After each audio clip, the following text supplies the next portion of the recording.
কষ্ট করছেন, এই বাউল গান চলতে দেওয়া যাবে না।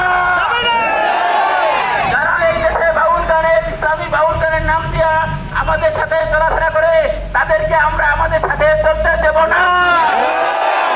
আমাদের মন থেকে দূরে রাখলাম। যে এই সংগঠনের সাথে থাকুক, তাদেরকে আমরা ইসলামী কার্যক্রমে তাদেরকে আমরা সাথে রাখবো না, ইনশাআল্লাহ। এ পর্যায়ে আপনাদের সামনে বক্তব্য পেশ করার জন্য বিনীতভাবে অনুরোধ করছি হায়দ্রাবাদ ইমাম ওলামা পরিষদের সম্মানিত সহসভাপতি মোহাম্মদ মুফতি জাহিদুল ইসলাম সাহেবকে বক্তব্য রাখার জন্য বিনীতভাবে অনুরোধ করছি।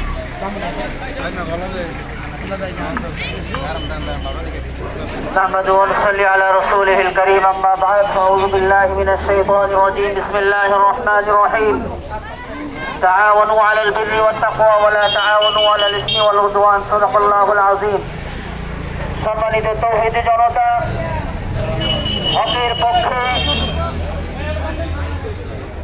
ইসলামী সংস্কৃতির পক্ষে এবং অপসংস্কৃতির বিপক্ষে আমরা সকলে সবসময় সজাগ থাকবো। এই ইসলামের নামে বাউল গান